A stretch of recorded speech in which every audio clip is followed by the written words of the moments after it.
a shirt on. Boom, this is good enough. Yeah, this is good enough. Yeah.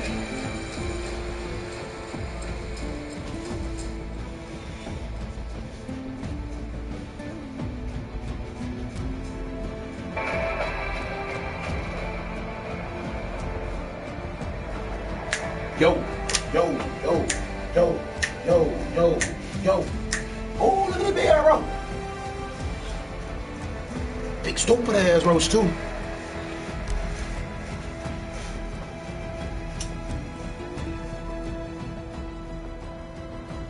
Now you know not to fuck with us. I'ma just burn your brain out, bitch. They'll burn your brain out, bitch. You still twitching though. You must be a roach from hell. In real life, I ain't gonna waste my fucking my fluid. I put this bitch in a bottle.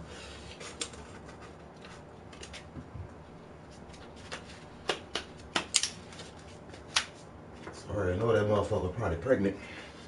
You got me fucked up. I really wish I could know where these bitches be coming from, bro. Like I said, bro, I'm pretty sure that I caught every crack that I saw. Every crack that I saw. Literally. Unless there's one that I'm just obviously just missing. Man, I feel like I got all the bitches. Now it's like burnt roach in this bitch. I hate that fucking smell. I thought it was just for the back of the fucking roach. The booty of the roach. Stupid ass.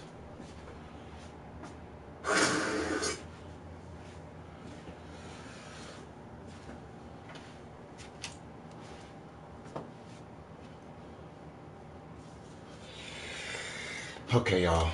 Let me find a good little video right quick. The sponsor of this episode. This nigga streaming off his phone.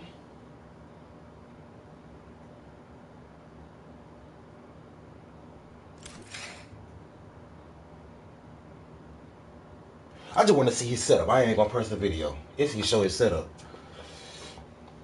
If they show his setup. Oh God. He not really showing his setup. But it's a mobile stream though. I was thinking about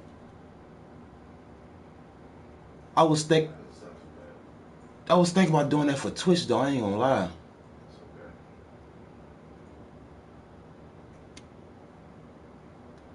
Let me see. I ain't gonna lie. I just pressed it. Fuck it. We are this close.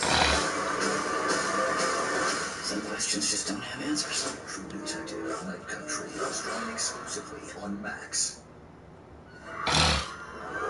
Bleeding gums are serious, Jamie. Dr. Garcia?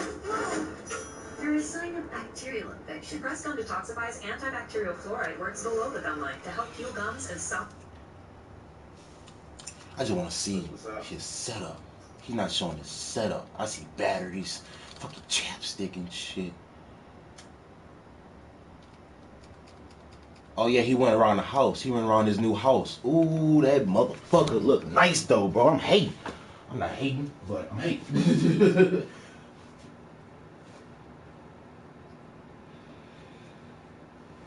Boy, I literally came home. Well, before I got in the bed, boy.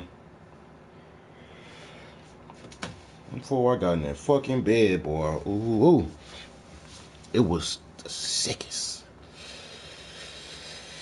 I ain't gonna lie, I got water in the freezer right now, but man, I want some right now.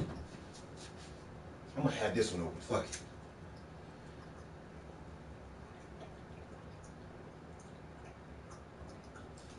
Oh, yes. Definitely better than Great Value shit. I'll tell you that much.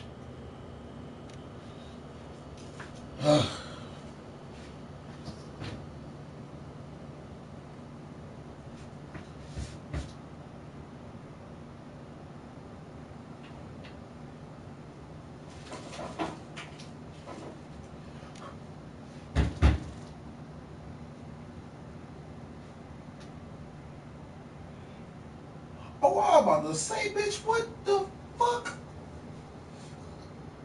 That's crazy. I just noticed that. That is crazy. I don't know why I just noticed that. That is crazy. But anyways, I just and it's been in my face the whole time. That's the weird part. That bitch, that's crazy. Oh, I hate having dumb revelations, bro. I ain't gonna lie. That shit be making me mad. One more thing, y'all. Let me check the weather right quick. Just to see how I'm finna move today. Because as y'all can see, I'm not moving pretty fucking well.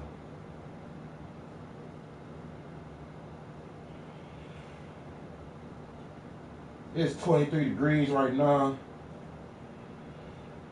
It's gonna shoot up there by 11, definitely 12. It's gonna keep rising and rising until, yep. So around like 11 o'clock, I'm gonna get the fuck out of here. Probably like 11:30, maybe 12. Because right now it's 10:13, and it sounds so mean, and I'm so cold. Do I got this bitch on high? Yeah, I should have it on high. That's the hot shit.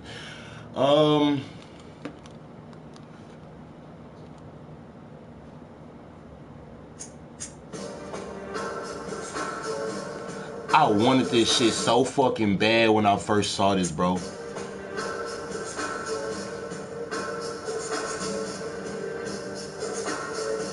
Until I earn your stripes, you can dream and you can never in your life. You can either head on my sneakers like ball and my mic.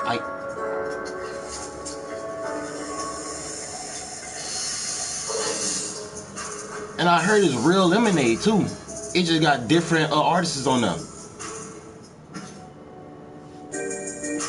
Lyrical lemonade. Wait, where is that? Lyrical lemonade. Lyrical lemonade. Yeah. But yeah, man, look what they got. I would have got all of them. Even Lil Mosey. Even Lil Tecca. Even fucking Blueface. I fuck with Skies. I fuck with Dex. I fuck with Polo. Fuck with Ski. Fuck with Corday. I fuck with Jack. Fuck with Dirk. Fuck with Chopper. Fuck with Leroy. Boy, I wanted that shit so fucking bad, whoa, when I saw that shit, boy.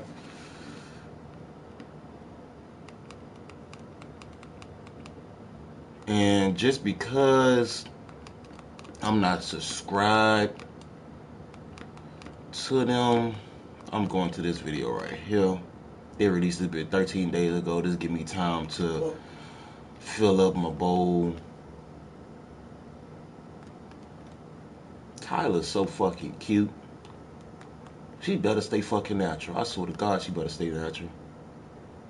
What's she blaming Disney for? Baton just started the biggest bomb in the history of the Marvel Cinematic Universe with the Marvels, but she's not blaming herself, she's blaming Disney. The Marvel's most expensive non-Avengers Marvel movie ever made cost $270 million to make.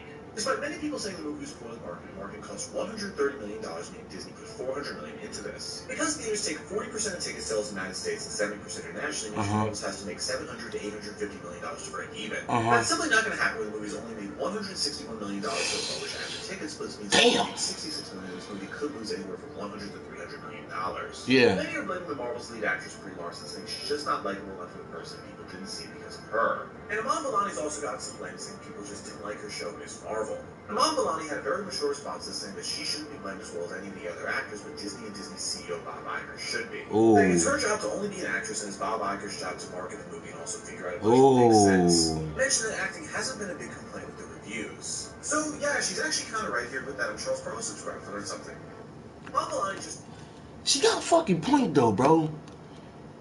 Oh, she got a fucking point though. I ain't gonna lie. Fuck. She got a point. What are you saying exactly on the hook? Trying to make sure what you're saying. I was saying, please come for him. Ain't nobody's on this level. At least y'all know it. But you end up calling the devil. I bet you pray to God when you want some from him. I bet you pray to God when you want some from him. I bet you pray to God when you want some. So again. You reach me come for, ain't nobody's on his level. At least you know it, but you end up calling the devil. What you saying exactly?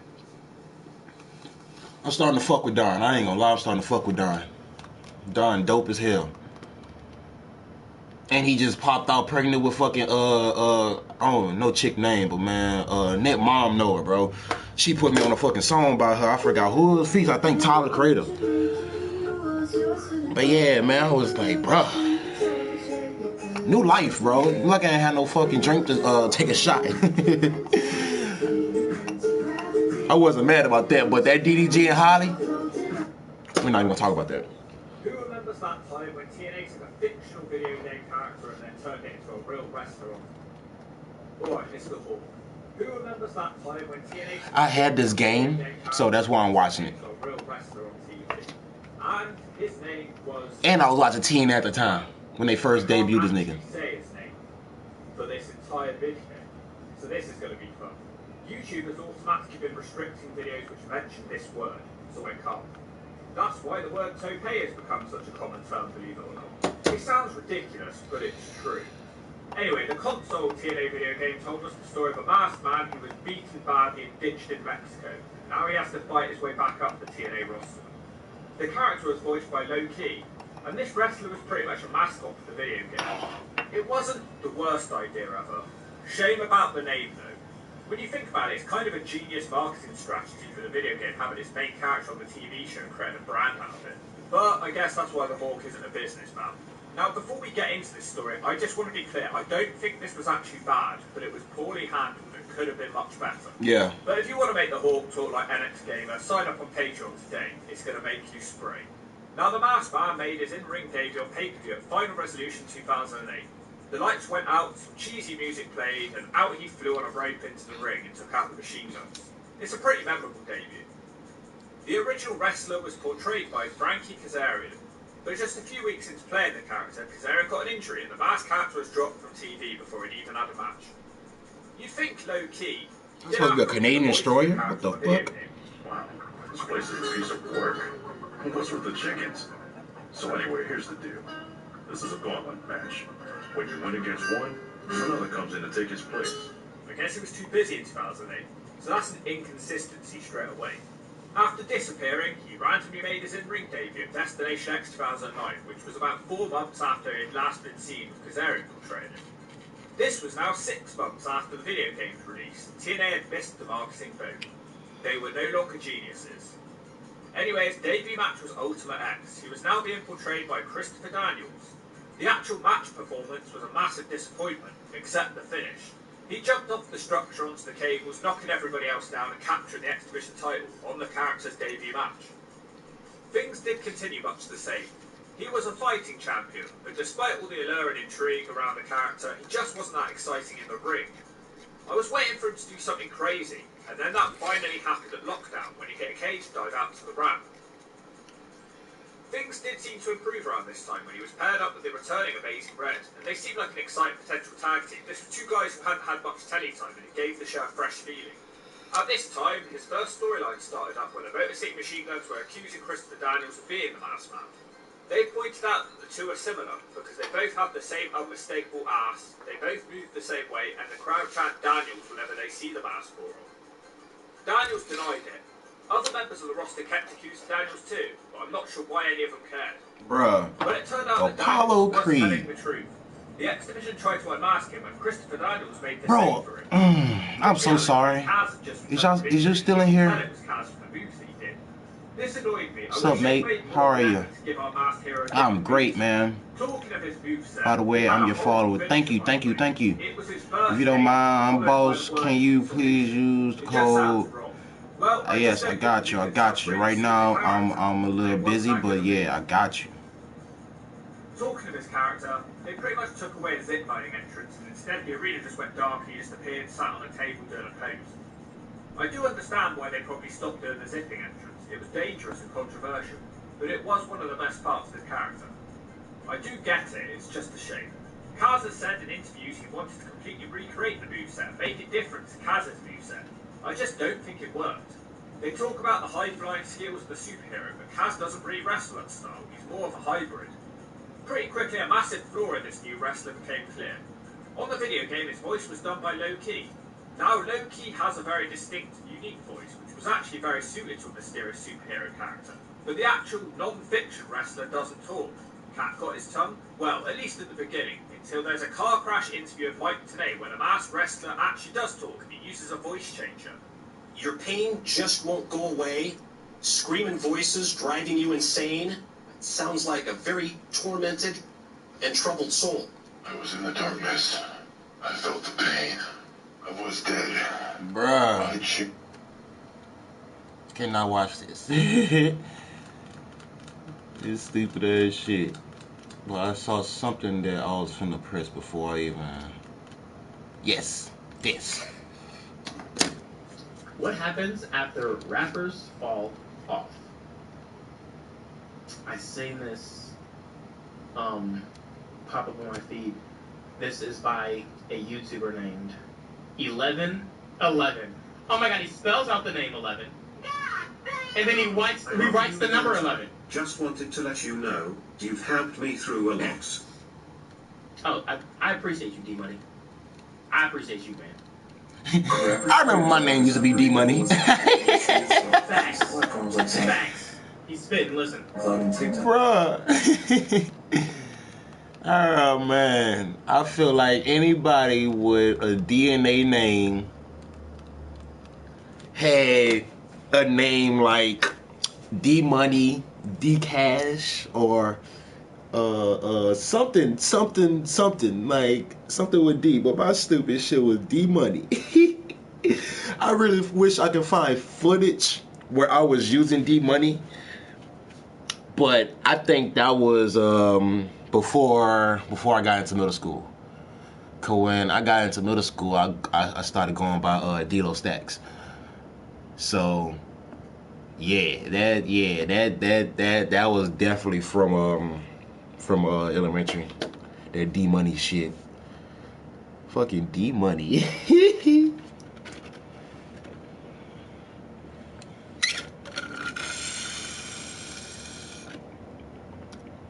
don't have no drink here. Yeah.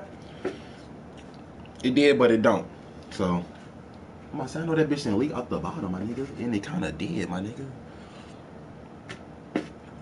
Who this? Do.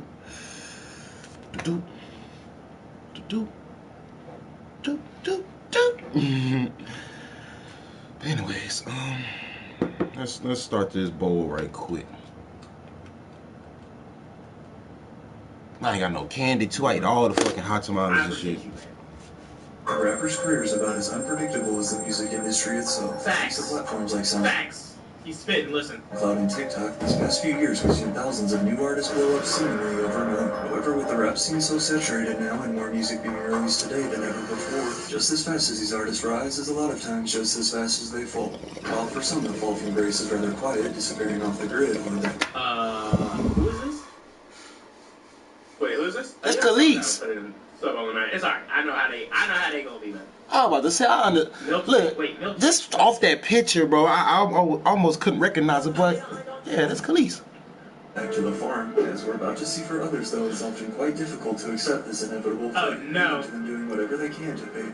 Oh my! Milkshake brings on the voice of the. Wait, I thought that was a white girl that sang that song.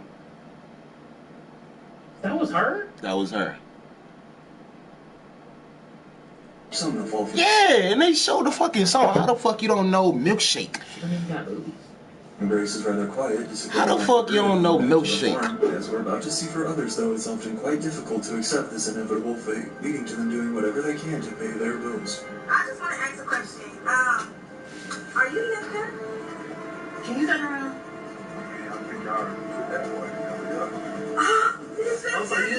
You must have fell off or something. Like, Whoa! This nigga's so disrespectful. Disrespectful. What the fuck? So disrespectful.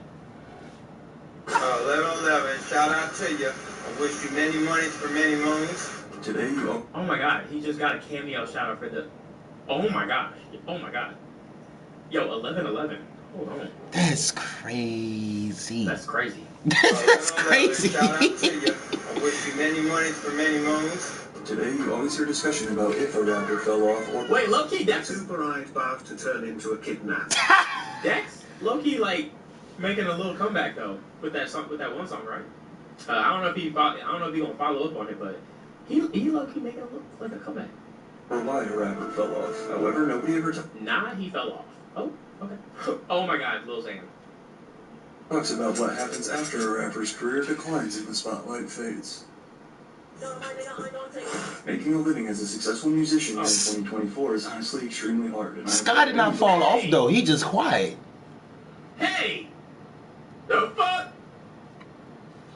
He was able to pull it off. With that being said, the point of this video, Man, he kind of going crazy, bro. to expose or necessarily call out any of these artists. All good things have to come to an end, and there's really... What? This is cap. So I was visiting a family in Colorado and decided to hit Walmart for a bit, and look who I ran into. Ha ha ha. No. Oh my God, it's another Playboy card he read it, bro.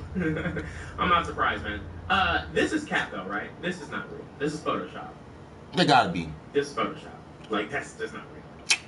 They gotta be. With working a quote normal 9 to 5 and making money legally to pay your bills. So while it is easy to clown and laugh at these no longer popular rappers such as Young Jock, who is out here driving for rideshare apps, along with also appearing on the VH1 show Love and Hip Hop, usually another sign you fell off. I actually respect that way more though than some of these guys like Smokeberg or YBN Amir, who, as we'll see in a second, have resorted to scamming what little fans they have left. Scam about YBN Amir for $2,000. He basically agreed like he was gonna pay my money basically. I was the first one to get my money back once he gets paid or once he gets money in. He was looking for that and never got no response, so pretty much that's the dud, like charge it to the game.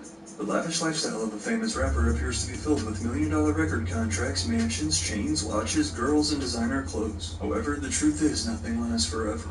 But before we take a look at the true life of a former artist and the constant struggle to maintain that rich rapper image despite up to their knees in pack taxes like Lil Pump, first I gotta tell you about this fun game I've been playing. Winter is the best time to cozy up at home with... The way you put an ad on a video about niggas falling off, man, this is crazy, bro. This is insane. It's a mobile game you can really immerse yourself in. Have you know? Raid Shadow Legends. They must have threw you a motherfucking bag, bro. What? Seeing as the fact that rappers have the biggest egos and most simply couldn't... Facts, bro. Holy shit.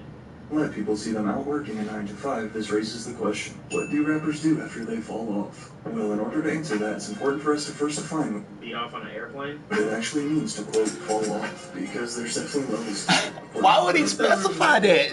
Too, bro. Nigga said beat off on the airplane, like, bro, the nigga been fell off. Hey, you remember that could have happened recently. Like, get the fuck out of here. Beat off on an airplane? Bro. Talk about the fucking designer in case y'all don't know. I still remember when this shit dropped too, bro.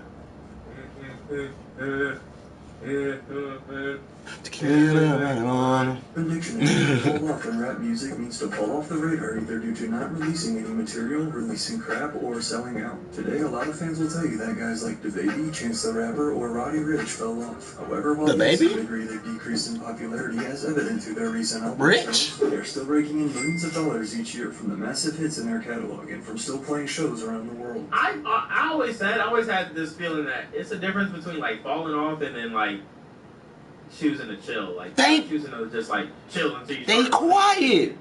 That's what I'm saying, bro. How could you say Roddy Ricch fell off? I don't even listen to Roddy Ricch, but I know this nigga ain't fell off.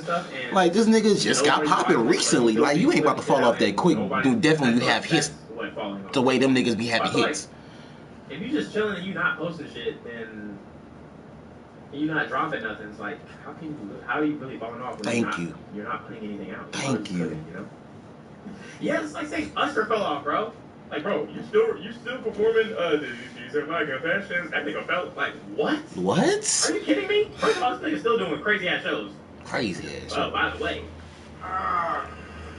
Jay-Z fell off. Like, what? That's not how this shit works, I don't think, man. DaBaby responds to people saying he fell off. I don't think you should be. I don't think you should even really be responding to people either. If they say that shit, bro, it's like, who cares? Hey yo, what happened to your leg? I was at the top. and I fell off. With currently over 26 million listeners, definitely not stressed. With the certified diamond record, I can guarantee you that Roddy Ricch will not be driving for Uber anytime soon. What? Man, so when we talk about feed the streets, this dude got a full diamond fork, knife, and napkins in the fork.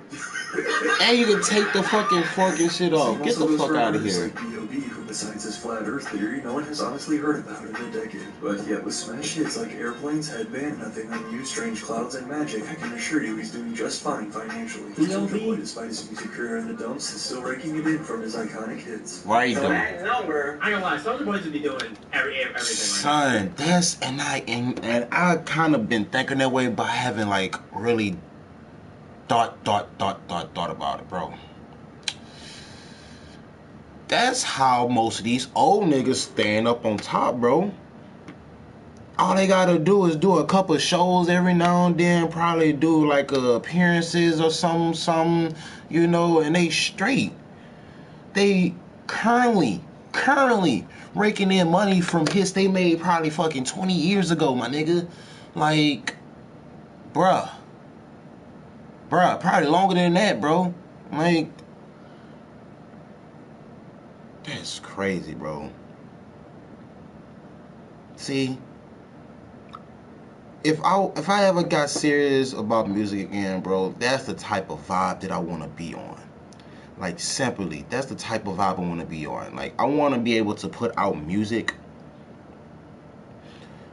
that has longevity. Literally, you know, I like just putting out songs that can be relatable or whatever, you know. People might know what the fuck I'm going through or what the fuck do or shit like that. But like music that can actually last for a long time, like literally timeless music, like, bro, that's a fucking goal and a vibe. Like, because that's the only way you can constantly bring in money and you don't have to work as hard, you know. As long as you put the work in to get those hits out there, you deserve yourself a little break or whatever, or just chill out a little bit. Then you come back and hit them on the head with it. You feel me? Like, yeah, that makes sense. That makes total fucking sense. I agree with that shit. That is crazy. The same also goes for an artist like B.O.B., who besides his flat earth theory, no one has honestly heard about in a decade. But yet with smash hits like Airplanes, Headband, Nothing on You, Strange Clouds, and Magic, I can assure you he's doing just fine financially. Soulja Boy, despite his music career in the dumps, is still raking it in from his iconic hits. So that number, I ain't gonna lie, Soulja Boy would be doing everything right now. He be streaming, he just be doing everything. It was like a subscription, like, you know what I'm saying? Like, you could text it or call it. Nah, you know who does everything, bro? Fucking Snoop Dogg. Oh my gosh. This man be on wrestling, he be on like the Sports Center, he be on like everything. High as hell. Like 100,000 a month off of that, just people calling that number. Even these rappers with only one hit to their name, such as Sheck Wes or CJ, who I've both already covered, they could be set for life off Mo Bamba and Whoopty if they made their money well. Those are two massively successful mainstream. And that's fucking crazy, bro. Niggas literally only know them from one song, maybe a couple features after that, but most people just know that one song, bro.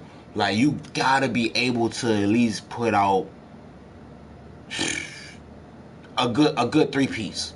I was about to say a 5-piece, but at least a good 3-piece, bro, and they all be different in a way. That's a goal and a vibe. But yeah, Sheck Wes and CJ, bro.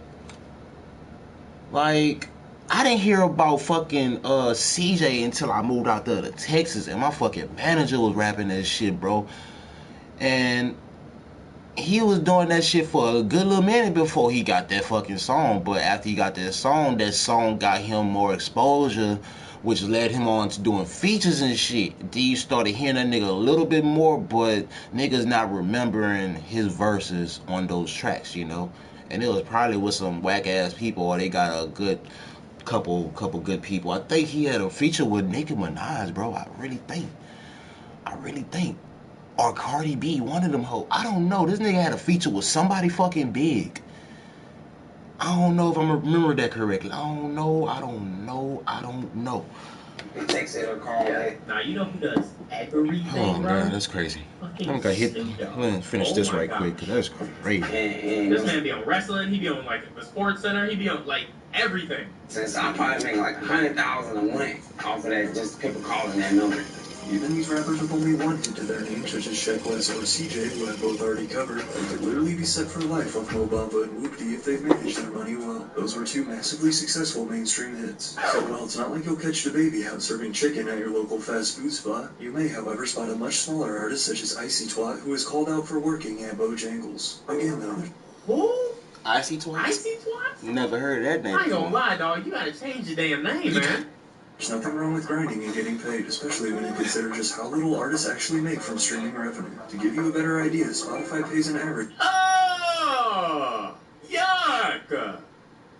I couldn't be a rapper, bro. Like, I got so much respect for rappers that actually like be trying, but it's like that bitch says 0.003 and 0.005 per stream. Made the best beat for them.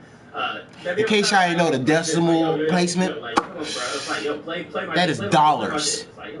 $0 and $0.005 per stream. Which, while that makes it one of the highest paying streaming platforms, that still isn't. That's less than a cent, my nigga. I'm sorry. Literally. Shout out Spotify though. Spotify goated. I just love how Spotify works. I love the site, but damn, bro. Damn. For example, here's Pro Era member Desi Hines' 2023 Spotify stats. After working closely with Joey Badass in the past, Desi has kind of disappeared these past few years. With a total of 550,000 streams in 2023, if we do the math real quick, that's only about $2,000. Yeah, there's still Apple Music and the other streaming sites too, but I think you get the point. Where artists bring in the biggest percentage of their income is through ticket sales and merchandise. Yeah. At the same time, if you're a rapper who fell off like Smoke Perp, nobody will want to come to your shows or buy your merch. Oh, so you know disrespectful. like, yo, doing promos all weekend. You know how many times I see that on my story chat? I see that shit so many times on my damn story from niggas that I forgot I even follow, bro. From niggas I forgot I even follow. They be like, yo, I'm doing features all weekend, bro. I was like,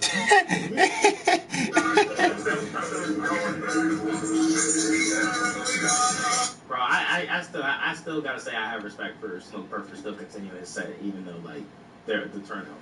Yeah, that nigga Smoke Perp hopped on that Pizzeria song by You Know Miles. For the wrong reasons, only fueling that falling off narrative even more. The moment you sign to a record label, you no longer own your music, and they are now taking huge cuts out of your profit. Despite these multi-million-dollar advances we see from labels that are extremely tempting to young rappers, the music industry is a very easy trap to get sucked into. This is so scary, but so fascinating. Right. Here's what motherfuckers don't understand about labels. You're taking their money.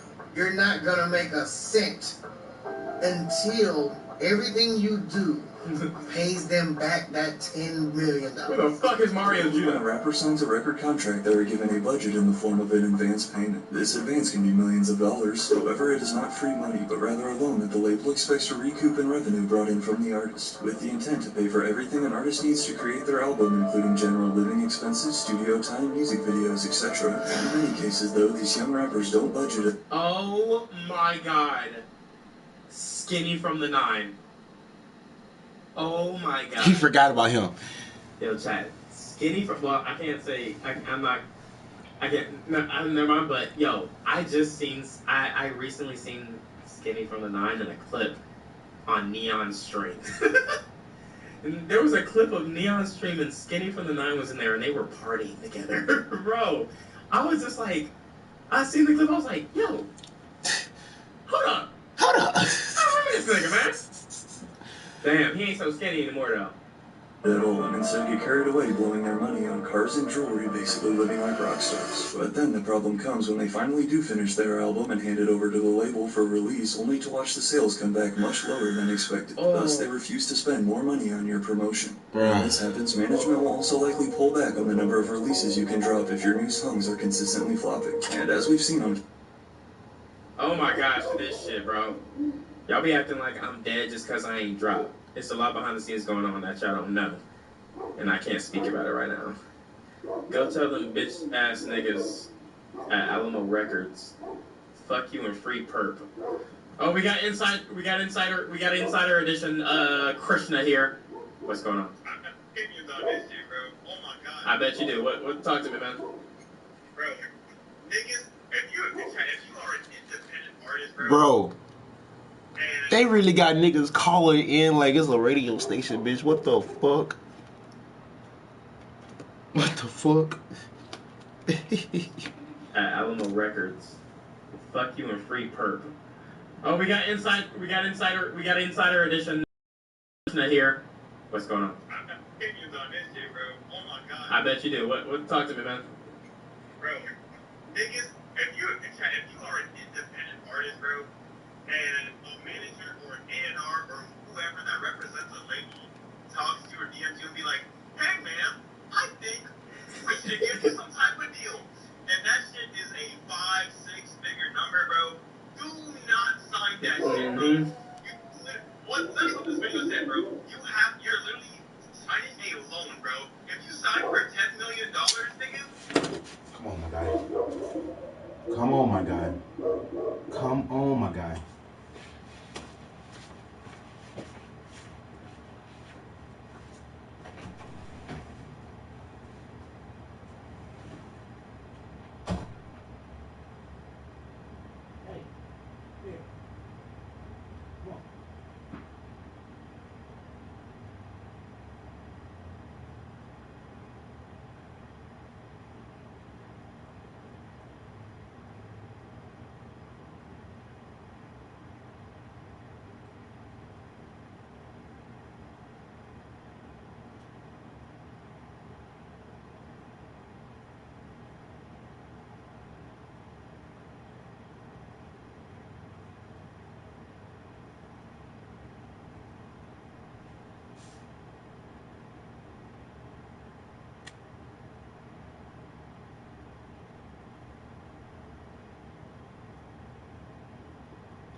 Get out, man. Shit. Niggas barking at a whole fucking whatever truck. Shit. Come on, guy.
What the fuck's going on? Hold on, let me check the phone.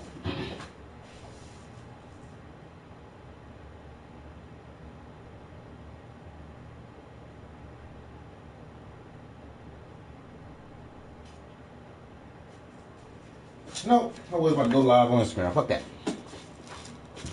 Might say that for tonight. Who knows? And the album that you put out makes $500,000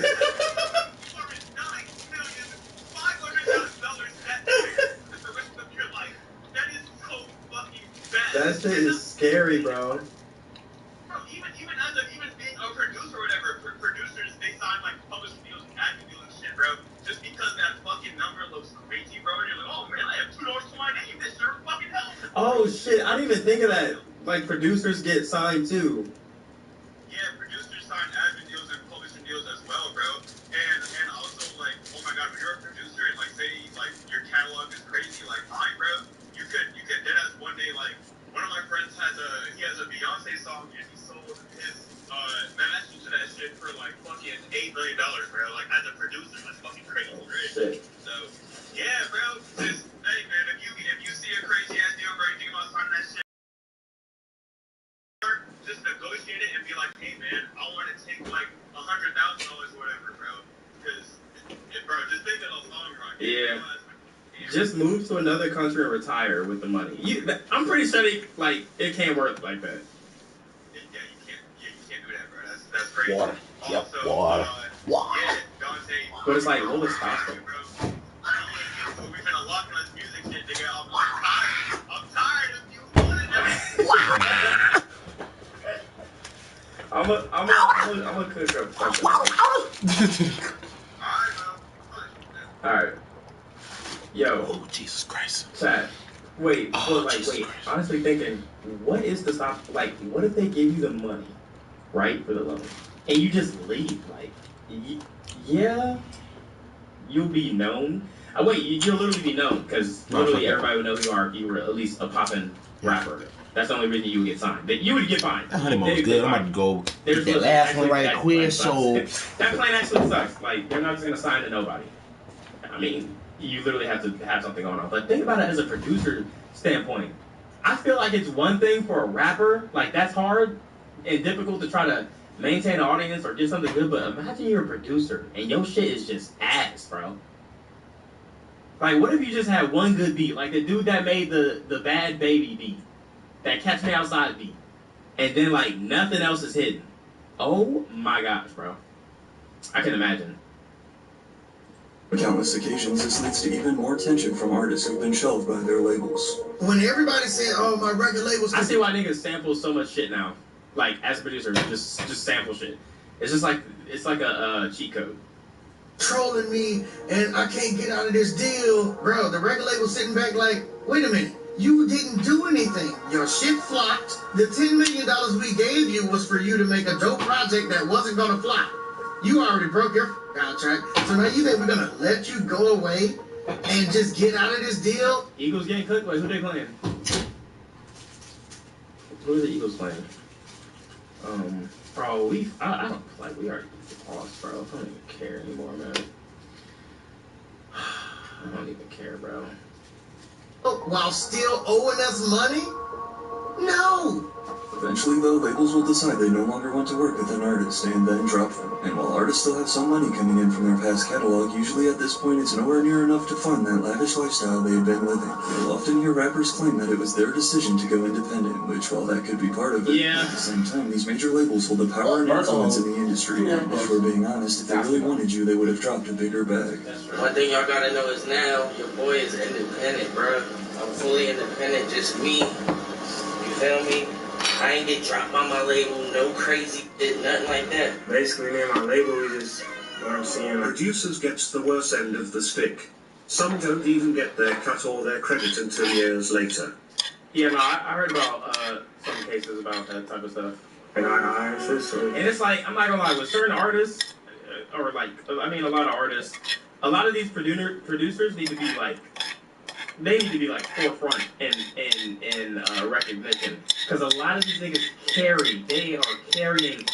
a lot of these producers are carrying a lot of these artists, bro. I'm dead ass. I can't tell you how many songs that I've heard that it's to the point where I'm remembering the beats now for certain artists. I remember the beats more than the damn lyrics that they're doing. I find myself humming the beat more than I am the lyrics, bro. So yeah, it definitely on producers' backs for the underground, bro. They finally let me go after a long time.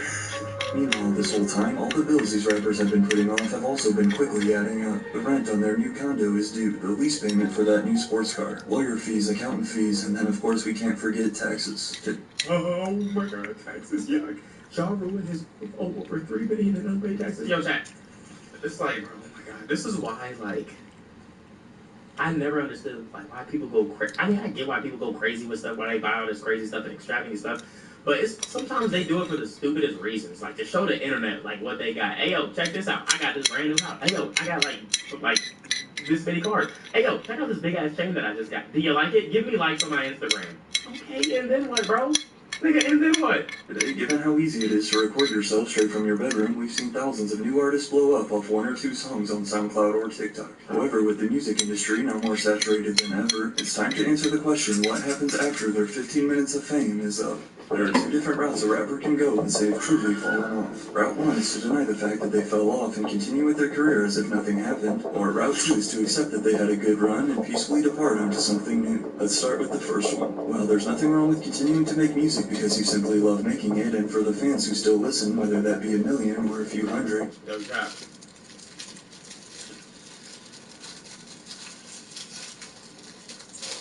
Fuck, where do we see this dude? Deo. Kyle. Oh my god. I'm trying to remember. I seen this dude at the hotel lobby. I'm trying to think of where we were. And I was with Berlin and them. Oh wait, this was during DreamCon. Yeah, I think this was during DreamCon because we went to the club. We went to a club. And we all had a section. And he was there. And he was just chilling. And then they played I Spy.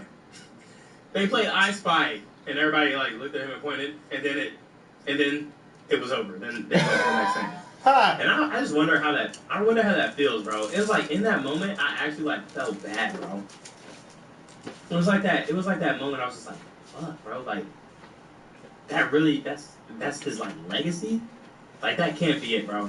So I'm rooting for him, bro. Just because that moment, that moment had me fucked up. That moment had me fucked up because it's like the thing is.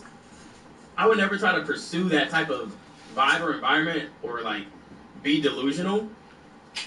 But it's like to see him still actively going to the club and shit like that. He had the shades on, he had the fit on and everything, and they played I Spy. He was lit, rapping it, and then it was over, and the niggas moved on. It was just like he was just kind of just sitting there then afterwards. And it's just like, fuck, bro, like sometimes you just gotta like, you know, wake up, bro. And just look at the, like, read the room, man. I hope he come back and figure something out, though, because that shit hurt, bro. However, there are a few clear signs that a rapper's career has rapidly declined. Hey, all this fucking money, you just come here and stand like this. All the weirdest shit. Turn. Hold on, what the fuck? Oh, that sound like what Sexy Red did. Look at the, like, read the room, man. I hope he come back and figure something out, though, because that shit hurt, bro. However, there are a few clear signs that a rapper's career has rapidly declined. Hey, all this fucking money, you just come here and stand like this. All the weirdest shit. Turn the fuck up. You are not too cool to jump. Turn the fuck up. Along with... I mean, it's not bad to hype up a crowd, right? I mean, it's not a bad thing to hype up a crowd, right? Let's be fair. He's cooking. You don't pay all that money just to stand there and jump. Maybe they didn't pay the money for you, though. Think about that, guys. I don't think that was your concert, was it? It was an event where you were just featured there. Significantly low album sales and streams will also come a significant decrease in the size of crowds at their shows. One of the best ways to judge an artist's true popularity is through physical ticket sales, because an artist like Smoke Perp can have 4 million followers on Instagram, but how many people will really come to his show? For this reason, you'll often see struggling artists instead shift their focus to overseas fans and try and rake in some money there while they still can. Rolling Loud? Okay, yeah, I thought so. And also, that's another thing. Like, these fans have the delusion that just because someone has a whole bunch of followers, that translates to money that they get yearly or something like that. It's type shit, bro. Seem like it. Niggas don't even, bro. Niggas that follow people barely even like all the shit that people post, bro. That's why numbers don't equal shit exactly. If you have this many followers, you should not expect to have that many likes. It just don't work like that. It's the same thing with subscribers, bro. Or once every few years, the venues sell out, which, while that's great and fans seem to enjoy the performances, you just have to remember that an artist like Icy Narco, who is posting and flexing about his sold-out dates in France, couldn't even sell half the amount of tickets here in America. Wait! Then you'll begin to see them... Wait, but who cares then? Who cares though? Wait, hold on. At that point, it's fuck America, bro. Type shit. Type shit. Damn, I didn't know Icy Narco was still going like that, though. Right, though. Take smaller bookings such as frat parties and birthday. I ain't gonna lie. 6ix9ine left the U.S., started speaking Spanish and went crazy, bro. I'll do the same thing, bro. Fuck y'all. Events. In an effort to stay relevant, another tactic these falling rappers try is to hop on whatever wave and sound is currently trending at the moment, such as... Oh no. Oh no. Oh no. Oh no. Oh no. Oh no. Oh no. Chat, remember when I showed y'all this? Remember Bro think he Cardi. Copying the wave is crazy, bro. Not gonna lie. Oh my god. Begin to see them take smaller bookings such as frat parties and birthday events. In an effort to stay relevant, another tactic these falling rappers try is to hop on whatever wave and sound is currently trending at the moment, such as Smoke Perp clearly biting Yeet.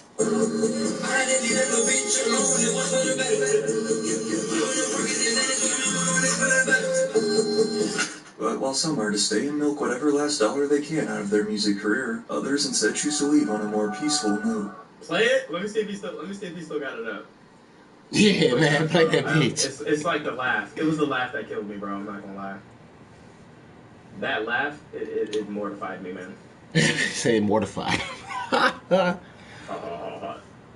He still got it posted? Damn, respect. I would have been took this shit down. Like lift up the arm and aim off the hill. Nobody gon' pop out the red. If I'm being honest, you niggas some shit. And I'm really legit. I'm going hard, I never could quit. I pop you like it's it. I'm with the creatures that hang in the mist. This is flow. You know what it is. I take a one and I turn into two. I swear I'ma do what I do. He took it down. There was another one, bro. Yeah, I'm about to say this is his flow. What you mean? There's another part of the song where he laughs. You niggas be talking but not making moves. And honestly, y'all be some fools. Yeah, I got a heart but can't give it to you. I'm lost in the closet, I'm stuck in the mood. Trying to figure it out, I don't know what to do. I bought me a 3, but I poured me a 2. I gave him some, and it turned up his life. Bro, it was different, bro. Yeah, man, that's his vibe. Shit. One of the rare cases where a former rapper becomes even more popular in the music space after rapping. Yo, this nigga had the same look for years. He had the same look all his life, man. Is Joe Budden. Yeah, no, whatever that one was way better than the shit that I saw before. Following a total of 8 albums, decided to officially retire in 2018 to focus solely on his new career as a podcast host. The same goes with Trinidad James, who after blowing up with his debut hit, All Gold Everything, was later dropped by his label in 2014. But now, along with landing a few acting roles, Trinidad James is also a host of the Full Size Run podcast on Complex. Oh shit! I just feel that if niggas was gonna stop me from doing my thing in the game, they would have been stopped me. And if you were gonna kill me, you should have killed me 5 years ago. Once one of the hottest rappers out thanks to his smash Billboard #1, This Is Why I'm Hot, following just his second album, Mims chose to put the mic down and move into the technology field. A few years later, launching this new app called Recordgram with the goal to help artists and producers contact each other with no unnecessary middlemen. Along with opening up his own restaurant in Houston and winning the Good Morning America title for Ultimate Burger Spot, former rapper Bun B has also been teaching a hip-hop and religious course at Rice University since 2011. That's smart. This class, Religion and Hip-Hop Culture, offers an opportunity to explore the connections between religion and hip-hop in ways that open us to seeing our world differently.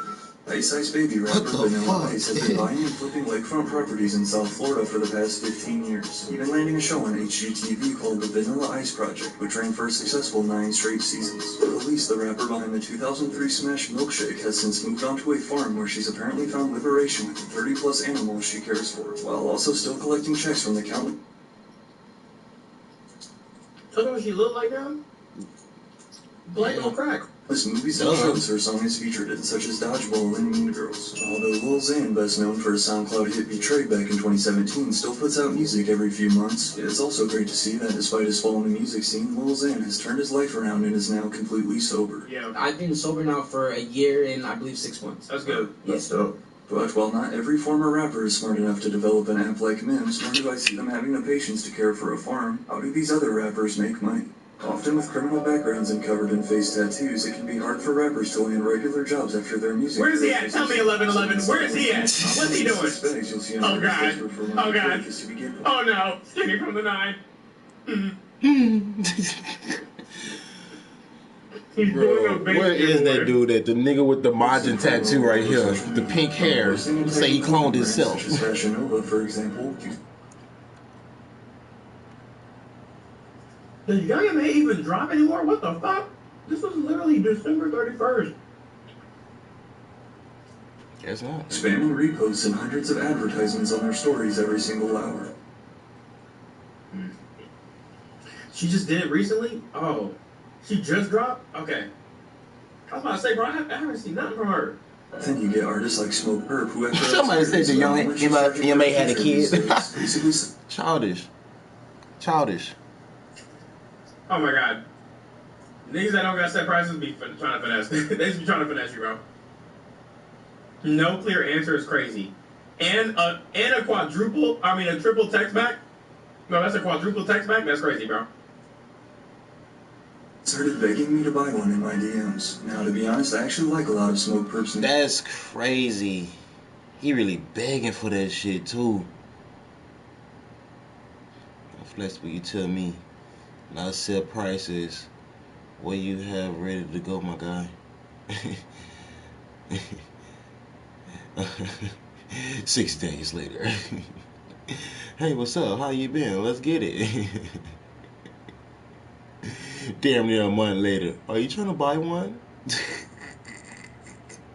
Literally, the next day, you ready? That gotta be fake, bro. A triple text back? That gotta be fake. No, that's a quadruple text back? That's crazy, bro. That gotta be fake, bro. Started begging me to buy one in my DMs. Now, to be honest, I actually like a lot of Smoke Herb's music and probably would have really tried to work with him for a verse. That is, if I hadn't seen the numerous posts and videos about the nightmare that ensues securing a perk feature. Anyways, we go back and forth. We agreed on him sending me just the vocals, separately. He never sends them. And who knows how many of these other SoundCloud rappers are out here scamming what used to be their loyal fans just for a few $100. Fans agree to pay these rappers to hop on their song and send them money, only to be ghosted by them and never hear anything back. However, there's definitely other ways these rappers get money too.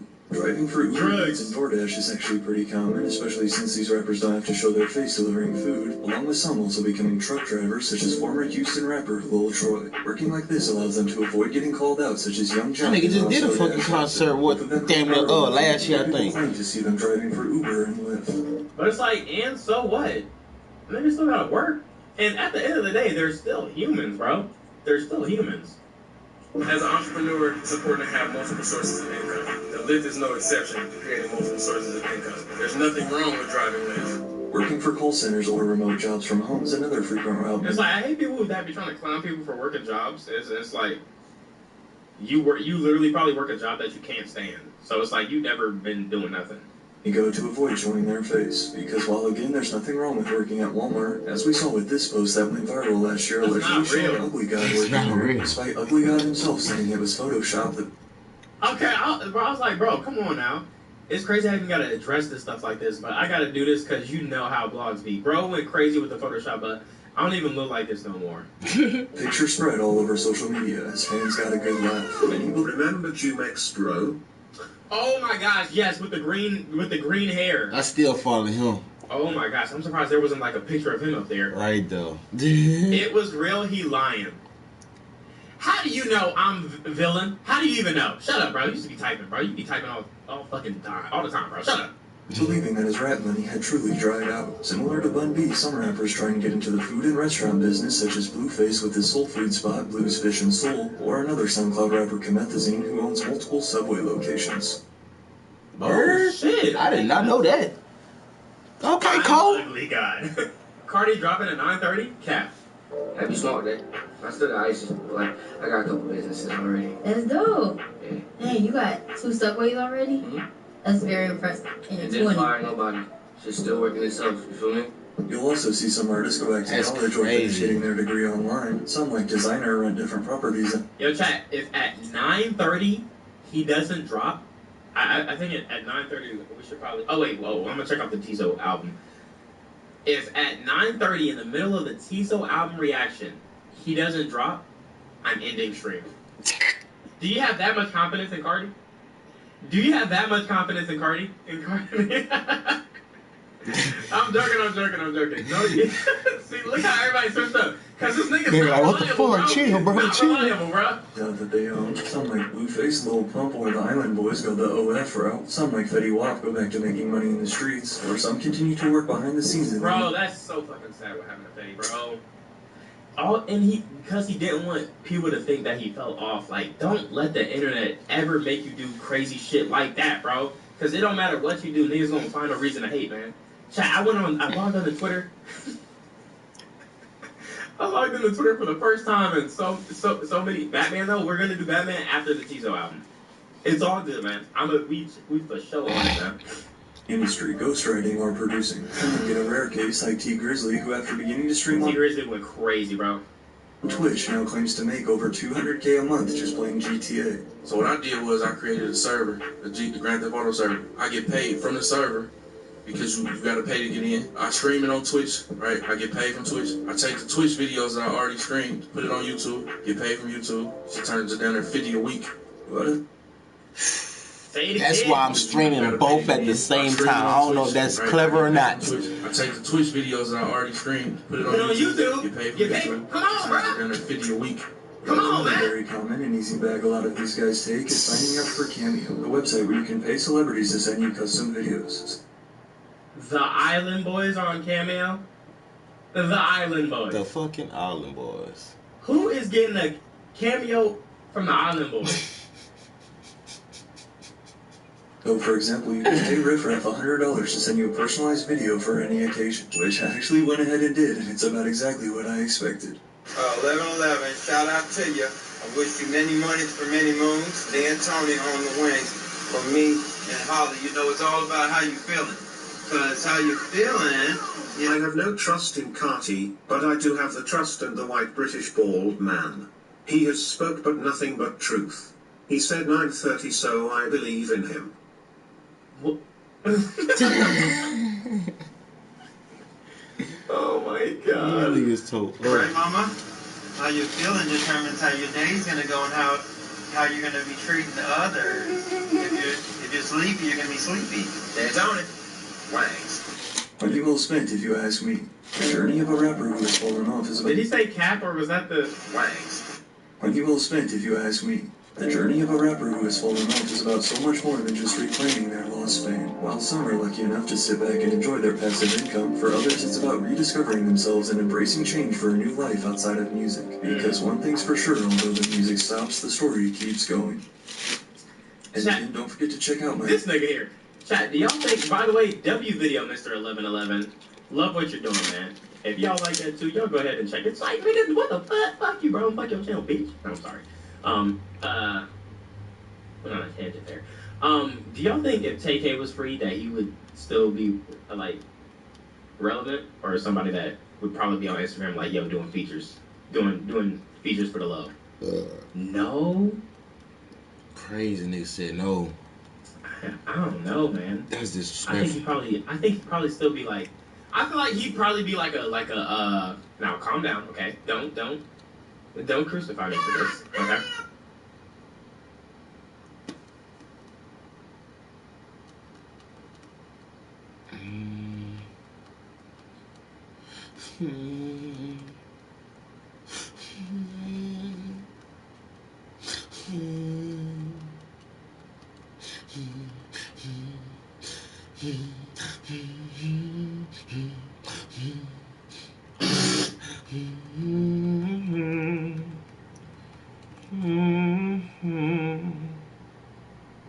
Guardians of the Galaxy. What's poppin', Galaxy? Today on the bounty board, we are going episode...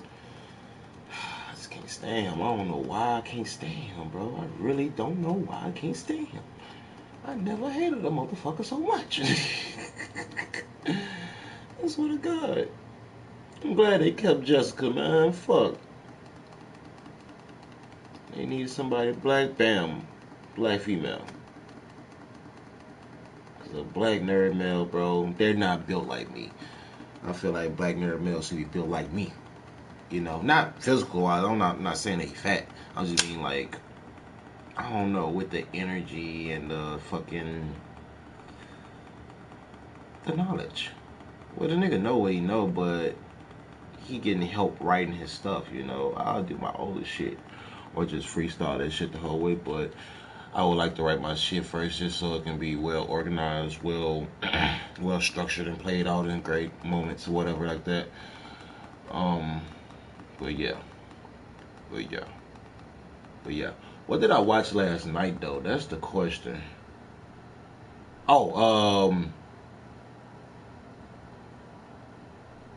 Not for real. What did I watch last night? Let me look. I went all the way down my subscription just to go right back to the history.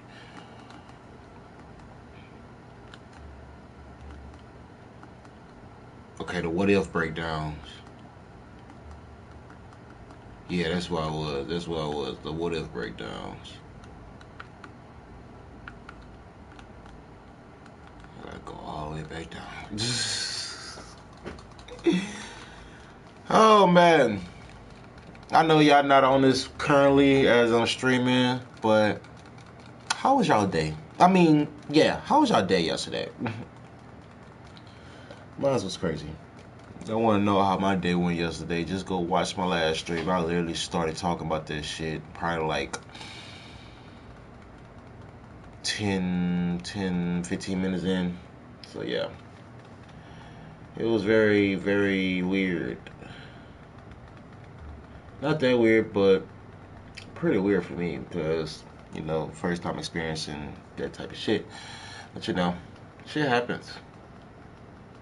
Shit happens, life goes on.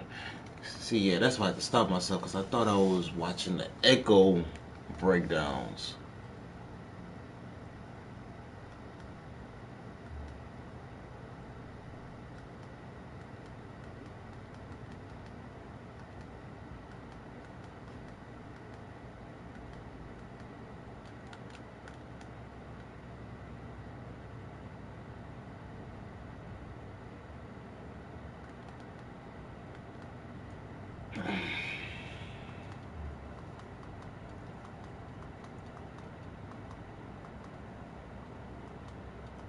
I think they on episode 5 for preview 2. So tonight we're gonna be watching preview.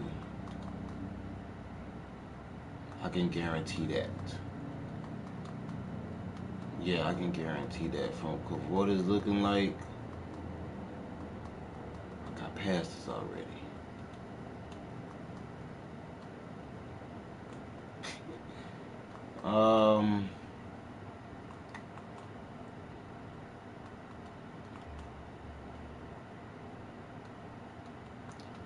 Yeah, they not on my shit, so this is what I'm finna do.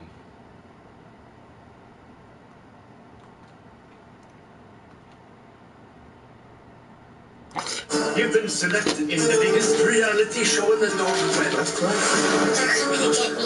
As that kid was the war. None of them murdered on the ship. Something radio's coming. Having fun? No! Glad I get credit card fraud alerts from Navy Federal Credit Union. Can't imagine where I'd be without them. That's mine. Stop that quickly. Let's go for it. Navy Federal Credit Union. Our members are the mission.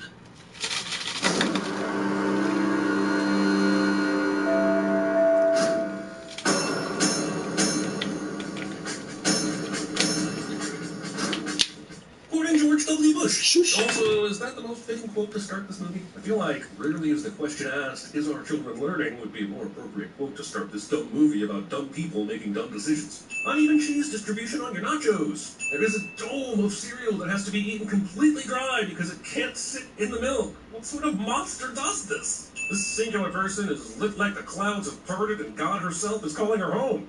I know how to make tandoori chicken. I contribute to NPR every single year. They are racing to spit out as much personal data as possible so they won't feel as slutty for sleeping with a total stranger. That was funny, yeah. But also, linking tandoori chicken consumption to NPR is just sad, movie. Low. I have a 39-year-old son named Brennan who still lives at home with me. Considering this to be foreplay. As you all know, my youngest son, Derek, couldn't be here because of an important fishing trip. Holy sh... That is not a good excuse. But he was recently let go from his job at PetSmart, so he is going to be living with us. Why would you specify that in the bride wedding? stands beside her new husband to speak on the events of the day, but rather than expressing relevant stories about their relationship, she talks about her odd relationship with her adult son. Now imagine stabbing a toothpick beneath your fingernail. The second is a more desirable experience than any part of this scene or many others to follow. So he is going to be living with us. Castrating your son in front of 100 people. I swear to God. It's awfully quiet back there. The movie opens with two separate parents treating separate 40-year-old sons like they are preteens. Does that sound funny to you? Then you are in for a good time, and also f*** you. Brennan, you're 39 years old. Maybe the best time to play the age card was back when he was 24 or 25. You are technically married now, but that does not mean that they have to live here. Jill, I think it's time for a change for both of us. This is apparently a conversation they have not had yet, despite a wedding having already occurred. Suppose Nancy sees me coming out of the shower and decides to come on. Look how stupid and immature the square bowl, and why is there so goddamn much of it? They are eating nuggets and fries and salad, and the mom seems to have something different, but none of that requires 24 ounces of ketchup mixed with mayonnaise. Not for real. That's, oh my God. That's impossible. Literally impossible. Want to show him the room, Dave? Hold on, what he said? Put his stuff. Ounces of ketchup mixed with mayonnaise. I'm his mom. For example, I've only heard him sing twice. That's impossible. Literally impossible. Want to show him the room, Dave? Show him where he can put his stuff. Are we or are we not in the middle of dinner here? Why didn't they show him where to put his stuff when he first walked in? Instead of waiting until it got dark and dinner was half over. But Derek got his football buddies to replace the choir. And then somehow none of the teachers who lined the school theater saw this and stopped them, because asshole students somehow find a way to be assholes. What? Sort of joined in as well. Other bullies. Derek went on to win the contest by lip-syncing Ice Ice Baby. That's a great song. It is. It is not. Having this one is to sleep as if you were on a twin. Maybe we should just both bang her. And we'll put up with the in the meantime. Who's the That word had long been taboo, and rightfully so when this movie came out. Come for hiding behind the "these asshole man children would still use" excuse. Use this word, you get 10 cents. I don't make the rules. Sit back, too. These rules are necessary. Stop using this word. I'm putting a rat trap between your legs. Which is just a piece of wood with a bit of metal. Well, really not big of a deal. A set rat trap is an entirely different threat. Attempted murder. Here begins a series of pranks between the two stepbrothers, and sadly, none of them are funny. And all of them are way too over the top, considering they just don't like that their parents got married. These girls scream at his fake wounds, but this suggests he got up, never looked in a mirror, didn't see anyone else in the house as he got ready, didn't touch his face or his neck, and right, also couldn't though. feel tons of makeup prosthetics on his skin. If you touch my tongues, I will stab you in the neck with a knife. Did this movie even have a script? Or were Riley, Farrell, and McKay so high on their own they thought they could improvise an entire movie? Hello? Please, stop screaming, please. Somehow Robert, of all people, is the one to save the child men from their stupid fight. Not one person watching the fight is called the police, the news station, or their church's prayer line. Number one, you will fix that f***ing drywall now. Number two, you have 1 month to find jobs or you're on your asses. They are still not kicking these two out immediately. The two sons are evil and stupid. Somehow these two parents are actually worse. I witnessed with my eyes your testicles touching my drum set. Nope, you came in and tackled him from behind before you had any chance to actually see what he was doing. No television for a week. Yeah, that's right. Parent by taking away a completely unrelated thing. The television. Has no one thought that an appropriate punishment would be to just move Dale into the empty part of his drum room? Not only would that solve some of the tension, but it would probably end this movie faster. Goes in Robert's wall safe, and it's gonna stay there. I guess everyone is forgetting that you can buy remotes and reprogram them to the TV. Here we have a gag where they both sleepwalk at the same time. This information is both new and unfunny. Also, since destructive sleepwalking is a regular occurrence, how has no one replaced all breakable dishes with plastic? It's gonna be fine. Close the goddamn doors of your fucking fridge! This kid has managed to buckle into his seat and sit in the center, and it's infuriating. So Greg's mother, who was excused from the wedding for a fishing trip, is the dad of an a cappella family? And more simple than that, he's taught them a Guns N' Roses song from the 1980s? The worst thing I've ever heard. Yeah, this guy's an asshole who attacks his wife for singing flat, but he's not so much of an asshole to call out the kids for singing flat and sharp all at the same time. So I guess I don't know why I like Captain Han as a blonde. I don't know why. Guilty as charged with the story. Guilty as charged. I never heard that laugh before. Yeah, it's almost like you just met and got married pretty quickly and don't know what's about it at all. Does it ever rain in this universe? Electronics are hanging out by open windows in a fucking tree. And even if it doesn't rain, what about the squirrels that would devour whatever is in this bucket? It's like masturbating in a time machine. Future Porn is calling from 2023 and states firmly that you're using the time machine in the wrong direction. What if I were to say that I can sell this house? We are now talking about real estate, and the fact that it may be the most interesting part of the movie so far is a real shame. I haven't had a car since 2004. This plate and this beer say that your carb intake is more than 0 in the last 5 minutes. Check these out. See these? I would give all the sins back if there's a blooper reel at the end of this movie showing Adam's actual very basic and substandard abs. Aside from that, punch me. Also, he actually successfully did punch you, and you felt like a bitch. I'm gonna roll you into a little ball and shove you up my butt. This is a joke from an Amy Schumer stand-up special. This is the most uncomfortable lip exfoliation technique that I have ever come across. Randy Jackson from American Idol. Why do you have Randy Jackson's autograph on a martial arts weapon? Dale would be amazing at samurai. Favorite non-pornographic magazine to masturbate to. Good housekeeping. Jerking off to cakes and home decor instead of using the Sears catalog like a normal person. Do you want to go do karate in the garage?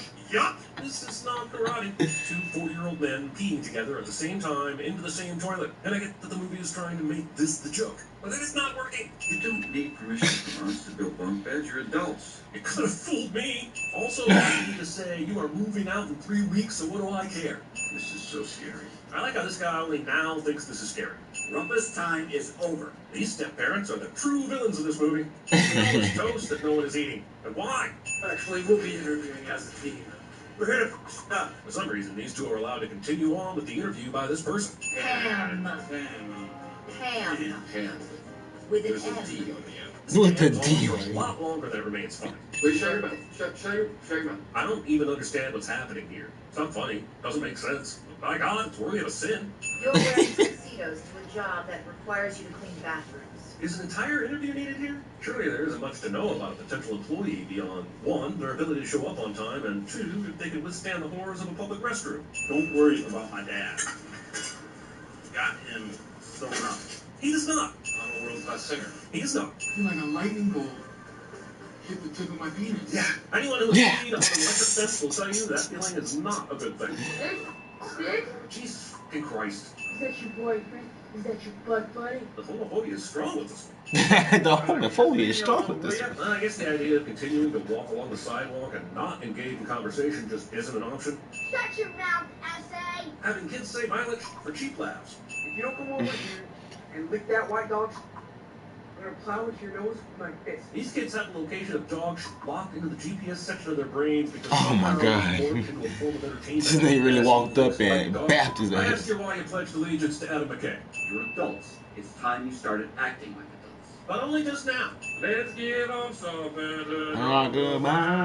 That is terrible singing, despite Dale's reaction. And I hope these assholes paid Bonnie Raitt her due for this abomination of a cover moment. Brennan, that is the voice of an angel. Exaggeration. Please let us know the next time you are on site and in the sin zone. We'll take you out to lunch and throw a drink in your face. I love you. Okay. I Just think about our lives together. This client-patient relationship continues beyond this session. Please give us some privacy. Just died last night. At this point, Derek should know the man-babies are going to sabotage his home-selling attempts, so why wouldn't he become proactive and prepare the buyers ahead of time? Derek may not know the impending prank, but even a broad warning is better than nothing. Say hello to my little friend. Yeah!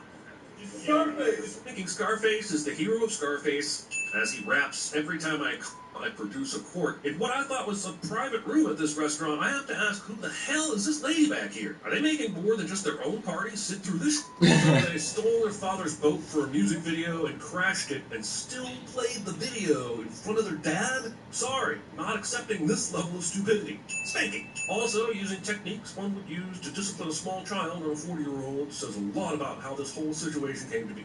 That's right, folks. This movie transitions from a 40-year-old being spanked by his stepfather to a month later Christmas with no lube.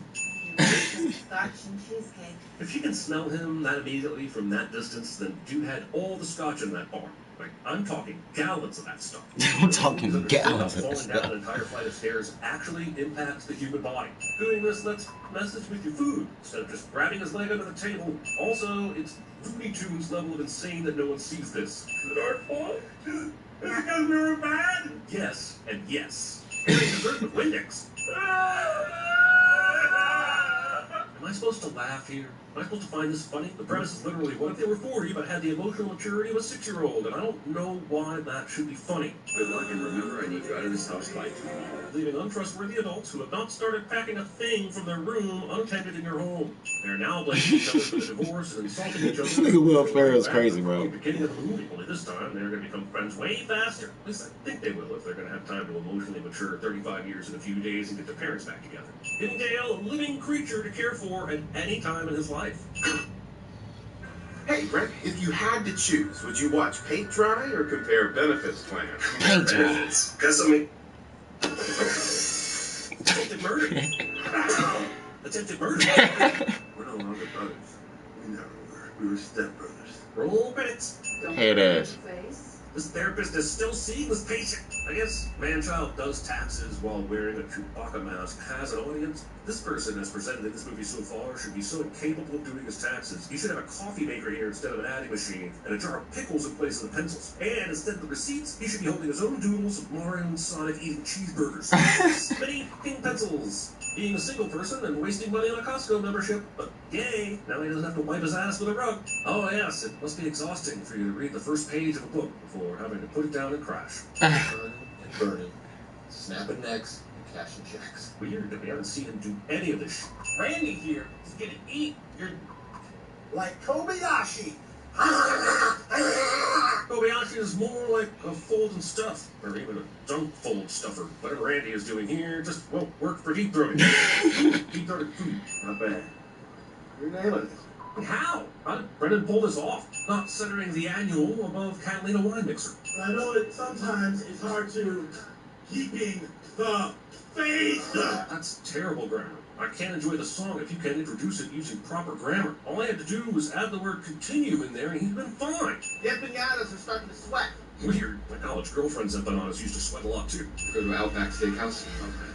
I've grown very fond of that place. So Will Ferrell has movies where he name checks and or endorses Applebee's and now Outback Steakhouse? Is there an aughts-era Ferrell movie where his character loves chilies?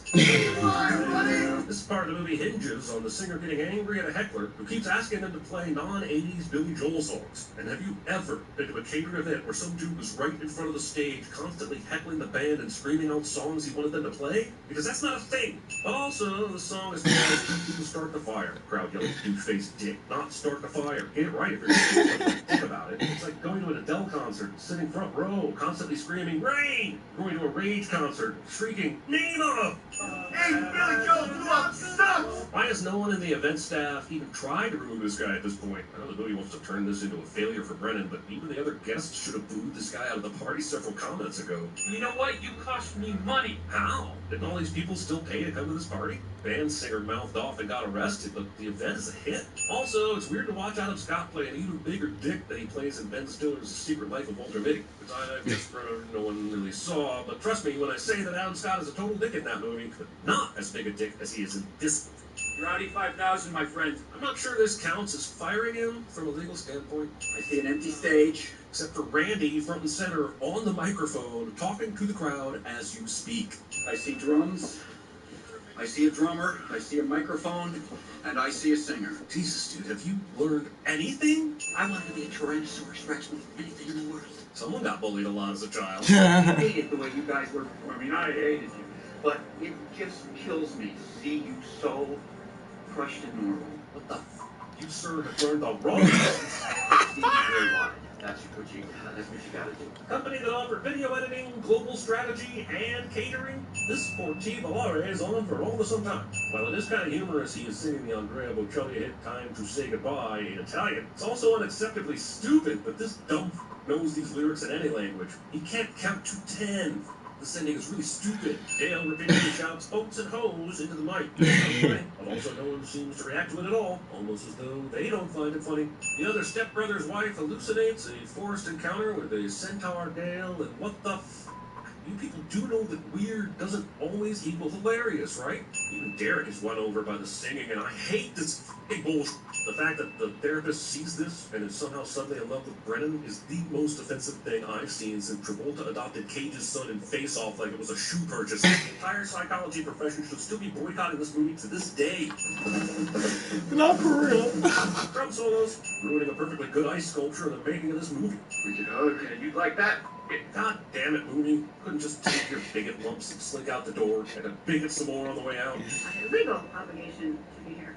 Or you could have called the police and done a wellness check, right? You didn't need to travel out here. I mean, plot needed you here to make sure we all saw your horny fantasies so we could stop being weirded out about Brennan playing that you don't really mean you're not interested, I'll just try harder game. No movie ever deserved a 6 month later update less than this movie. No one is immediately shot with an arrow in this scene. But Brennan sure can wear the shit out of that pirate hat. Therapist openly talks about her attraction to her client in front of his parents, and it played as awesome. It's okay that mine's not movie quality. Thing John, Will, and Adam said to each other about their script while going ahead with the making of this movie anyway. The movie's mid-credit scene has Dale and Brennan literally kicking the asses of a bunch of middle schoolers. It's supposed to be funny. Laugh, you dummies. While the dummies you like punch down several levels to feel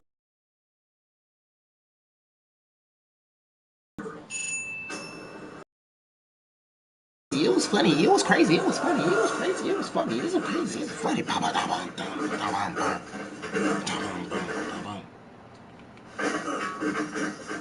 back. Fight back. You know, I'm almost glad that snake spooked those horses. Otherwise, Oh man. The special K is oven toasted Oh, to crisp perfection. man. Tell us with yogurty goodness. Oh man. Or maybe some red berries.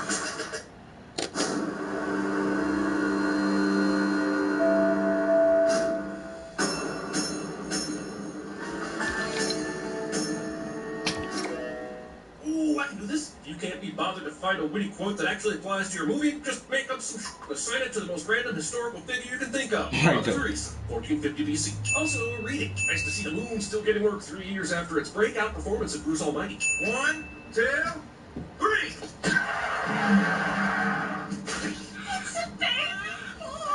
It is not. It is a pancake on the passenger seat going Oh by my this God. delivery. Also, I'd have let this ridiculousness slide if she was facing the right way. But considering she's sitting sideways, Reese should have thrown the car into a 180-degree clockwise spin, then suddenly stopped. Physics matter, people. I'm sure you're expecting the sin here to be kids, and it would have been were it not for this fucking outrageous bit of parking. What sociopath parks like this? But also kids, being reminded that at one time you could actually get a gallon of gas for less than 50 cents. I'm going fast. Talking to yourself about your driving while you're driving. Next stop is Ricky Road. Ricky, is your father here? No, ma'am. I haven't seen my daddy in years. 10 years, in fact. Something I'm certain even a teacher in the 80s would have known, and assuming they possess half a brain cell, wouldn't have brought up in front of the whole class. It's the fastest who gets paid, and it's the fastest who gets laid. Actually, being the fastest rarely gets you any kind of one-upmanship in the getting laid department. Oh man, they drive poor Michael Clark Duncan into this. Also, Orange, the road's the worst place without your incredible charm for control. That's weird. This group right here is the laughing stock of NASCAR. Holy shit, that's extra rough considering NASCAR is the laughing stock of motorsport. This group is the laughing stock of the laughing stock. So why am I not laughing? There's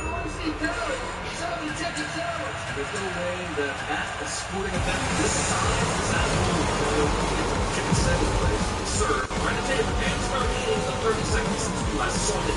We don't get that car back to the track. Our first relationship. Honestly, not chicken to digest the tracks. Get out of front. That's our food dessert. Now, the game out there, you want them to go fast. While you can have a new driver take over the whole race, this driver's situation is not the case for Terry. Regardless, the dog is not the racing. Therefore, that Terry will training behind the wheels. Who may bring Terry's substitutes a lot of shaking vehicles. But of course, think about the whole racing not down the driver. It's just one more test of the fact that NASCAR requires as much skill as falling down. Oh, that was about to be a crash.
shit.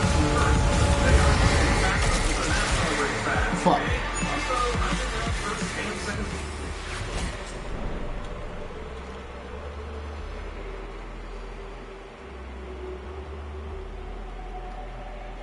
What laughing stock of motorsports? This group is the laughing stock of the laughing stock. So why am I not laughing? Oh, I see Terry. He's having a chicken sandwich. There's no way that at a sporting event this size, this asshole would have managed to get to the chicken sandwich place, get served, find a table, and start eating in the 30 seconds since we last saw him. If we don't get that car back on the track, our sponsors are going to that chicken. Honestly, if you've got a chicken in your digestive tract, get out is probably the best for everyone concerned. Now, is there anyone out there who wants to go fast? Well, you can't have a new driver take over in the middle of a race. It's only if the initial driver is sick or injured, which is not the case for Terry. Regardless, Ricky Bobby is not currently a racer, and therefore would have had very little or no training behind the wheel. So the crew letting him be Terry's substitute is a lot of shake and bake bullshit. But of course, Ricky Bobby will volunteer and be a racing god. Now, this is either a monumental stroke of luck for Lucius or a testament to the fact that NASCAR requires as much skill as falling down. With all due respect, Lucius, I'm gonna do some driving.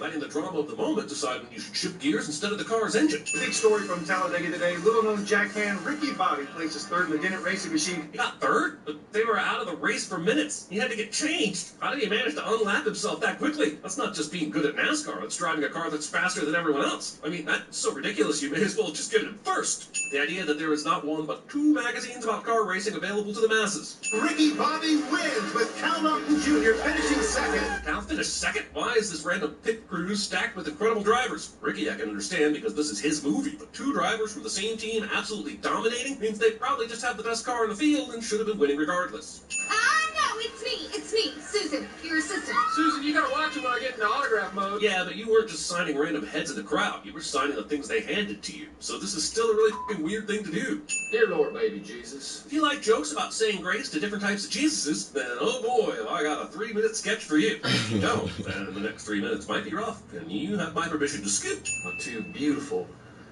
handsome, striking signs, Walker and Texas Ranger. Of course, in your references. That boy leaves 2 tickets for his daddy at every race, and he never shows up. This is sweet and all, but how would Ricky Bobby's dad even know the tickets are waiting for? The human heart is such a mystery. Except for, to heart surgeons. Ricky Bobby wins it in reverse. I know cars can be modified to drive really fast in reverse, but they aren't going fast enough to win a NASCAR race fast, okay? Also, how did they have first and second place? Cal is right behind Ricky and McMurray when they spin out, and the rest of the pack isn't far behind. How did they crash, spin, come to a complete stop, quit for a few seconds, and not get overtaken by everyone? Are they racing DeLoreans? Here's something to pick your spirits up. It's real nice. I got it at Target. It's on sale. Please. Target never marks down their human fingers. The literal millions of dollars of champagne that are wasted at the end of every motorsporting race, except the Indy 500 where they waste milk, because milk. Also champagne. Get that fizzy mess away from my esophagus before those barely imbibable carbonated bubbles of bullshit burst my bowels. But I gotta tell you, that was some of the dumbest driving I have ever seen in my life. No one is telling their winning driver this while they're still celebrating the win.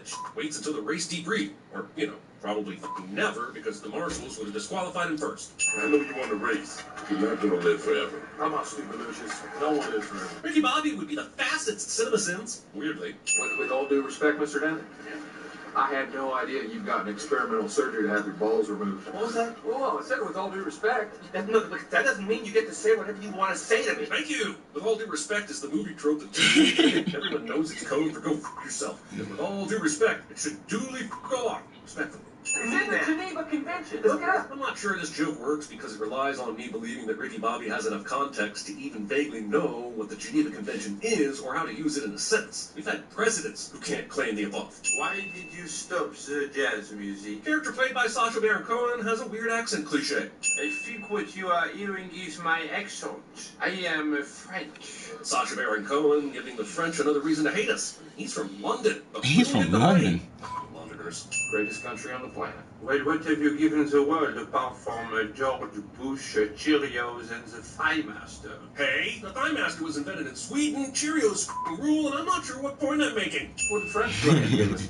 We invented democracy. That was the Greeks. Existentialism. That was Denmark. And the ménage à trois. Definitely the Greeks. Your injury is one of ignorance and pride. And should get John brought up on assault charges, but it won't because this movie believes there are no consequences for any action as long as men agree it's okay. So it's basically real life. Taser. Say hello to Dr. Watts. The fact that this taser makes for a more convincing Dr. Watson than John C. Reilly ever will. You with a gun in here anyway. Asking this dumbass question in the state of Alabama. This is my husband, Gregory. It's funny because they're gay and they're in the deep south. Except it isn't really funny. It's depressing, even in 2006. Sure.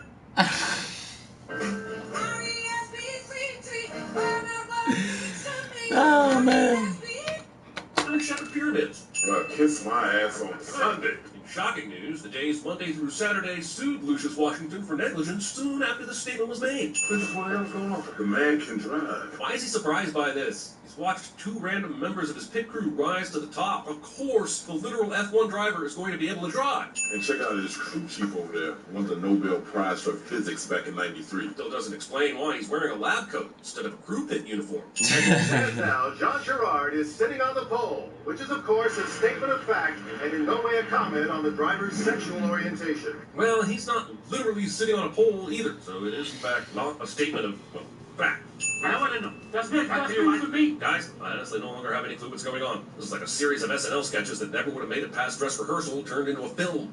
As a sign of humility, if you kiss me on the lips now, I will return to Paris and you will never see me again in NASCAR. Is that even possible? Gerard has a contract with Denver. Why is this proposal? Makes no sense, so it's shake and bake. It's nonsense. Says the guy who just offered to give up his NASCAR future for a Ricky Bobby smooch. There's only one good thing about coming to these races, and that is the vibrations from the cars. I love Molly Shannon, and the fact that she didn't get as many, if not more, starring vehicles than Will Ferrell is indeed sick. Fantastic. It's kind of insane that no matter how evil they make Dennett Jr. be, I'm still siding with him over Ricky Bobby. I think it'd be a great time to go to commercial break. Is this still live? He's suffering from shot. And he still has a broken arm that he ripped a cast off of. Why aren't they putting him in another cast?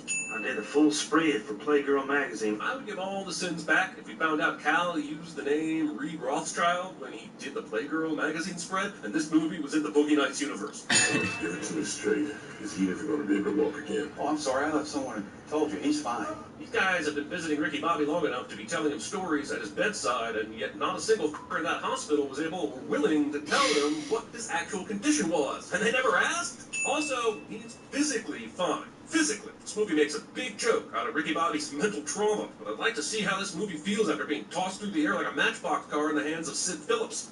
Actually, I think I'd like to see that. I'm just saying, sometimes you get a knock on the head, you get special powers. It happens all the time. Read a comic book, okay? Look, most of the characters in Anchorman are assholes, but at least they're believable human beings that happen to be assholes. Cal's character just seems to be based on saying the most random shit that no human would possibly think is true. He's telling the truth, man. It's all in your head. It's in his head, Bobby, Ricky, Bobby. You want to see what my life is? Holy shit, where did he get that big-ass knife from? Okay, we can see there's a can of Coke, so maybe he's eating his lunch in here, but why is the hospital handing out big-ass steak knives with lunch? Who used this knife to pry it out? Pull it out. This movie made $148 million in domestic. Sucks. Oh, God. Oh, he's in his underwear again. How is this a surprise? How did you not see the man undressed in the last few seconds? He's been in front of you the whole damn time. I was gone 3 hours. Dennett just fired me from the team. Is that even possible that Dennett could just fire Ricky Bobby immediately? Was no one under contracts in this f***ing movie? The Magic Man. Now you see me? Now you don't. In shocking news, John Cena sued Cal Naughton Jr. for copyright infringement soon after the statement was made. Hey, Ricky. Are you on fire? Kids are dicks, but I feel like if a famous NASCAR driver started working at your pizza place, that might be the coolest f***ing thing in the world, right? Also, what are the chances after winning several NASCAR races, Ricky would be so hard up for money, he's having to immediately go to work as a pizza delivery man? Oh! Pretty much describes the entirety of this movie. Buffalo's Pizza, we are pizza. No, what you are is holding that pizza the wrong way around. Keep that shit flat, my dude. Unless you want all the toppings served separately to the dough. Do not disrespect pizza, movie. Me and your mama did it in a Rustler's Steakhouse bathroom when I was 17. Sharing TMI with your kid and all, but for some reason, when the dialogue is being delivered by Gary Cole, I find it soothing. Knock the f out and not spilling any of your beer. Being an experienced drinker that would choose to wear a Coors t-shirt. Might as well be drinking Milwaukee's Best. More of a headache, but makes you feel like less of a failure. There ain't nothing more goddamn frightening than driving with a live cougar in the car. Burgers. Cougar wouldn't even crack my top 10 most frightening car companions. In order, from least pet to most, it would go a lion, the bear from Cocaine Bear, Michael Myers, my buddy Steve from college, 2 cougars, Samara from The Ring, a caveman, one of those screaming goats, and a singular wasp. You're saying if I just calm down, the cougar will be okay? You got it. Ricky Bobby trusts that this total stranger holding a beer in a brown paper bag has in-depth knowledge of cougar behavior and or... Was mauled by a cougar? They weren't. Those 2 scratches do not count as a mauling. I've had worse maulings from shaving. I should probably stop shaving.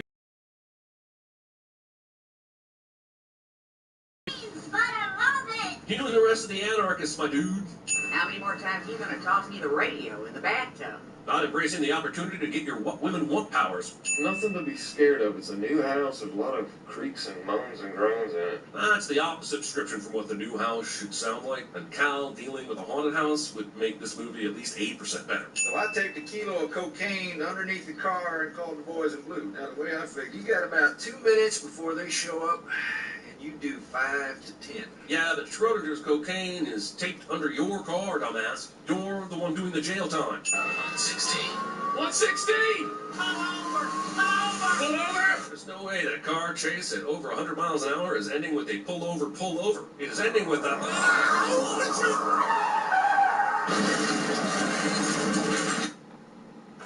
Find what you love. Find what you love. Find what you find what you find what you watch. Find what you Oh, crash. By the way, don't try and snort these Lucky Charms. Telling a grown man he can't make his own decision when it comes to whether or not he can snort Lucky Charms. And if one chooses to snort said Lucky Charms, stick to the yellow moons. They you all. Yay, symbolism. But why is he throwing away his uniform? Wouldn't he have to get that back to the pizza place? Wait, is that the delivery bag? Why are they even letting him go home with the bag? It's not a fucking company car. Leave that at the pizza place. Get out! Get out, Karen! Carrots! He expects us to believe that the DMV would let you shut one eye and wear a hat when your picture is taken. Ricky's license says that he was born in 1971, and that the current year is 2002, which makes it 31. Earlier, Reese said, I'm 55 years old. And that me and your mama did it in a Rustler's Steakhouse bathroom when I was 17. Which means that he should only be 48, not 55. How do you explain that, movie? Lord. Applebee's has rats! I found a whole rack of Cobb salad! Are you not supposed to find rats in your Cobb salad? You came in, you said, if you ain't first, you're last. Hell, Ricky, I was high when I said that. Well, that doesn't make any sense at all. Reese is acting like he has no idea what Ricky is talking about, as if this was some off-the-cuff phrase he never used again. But if that's true, why did he also have it as a bumper sticker? Bumper stickers are serious, people. I feel like Cal Naughton Jr. should be included in the I've got nothing because of you conversation, but you do you, Ricky Bobby. They want me to race at Talladega next weekend, but Wait, who wants you to race at Talladega? Who would be asking for him to race again? Did he send a tape of himself driving again? Wouldn't he, at the very least, have to go to a track and show them he could drive again? I've sent in my application to the real world, so I'm hoping to hear back from that. 2006 seems to think that this is a dumb idea and uses it as a punchline, not knowing that 2023 sees this as a legit life goal. Why is it that you always fall for people who leave you? Enablers! Isn't it just as likely that people leave him because he's an obnoxious, selfish dumbass? Yeah. Carly and your dad and your sponsors. His sponsors? Did he really fall for his sponsors? I just assumed they paid him a ton of money to endorse their product. If anything, I think he fell for capitalism, and honestly, haven't we all? Do you want to know why I think that you should race again? Is it so that we can get to the end of the movie, where he makes an inevitable yet nonsensical and unearned return to glory? I bet it's that. It's because it's what you love, Ricky.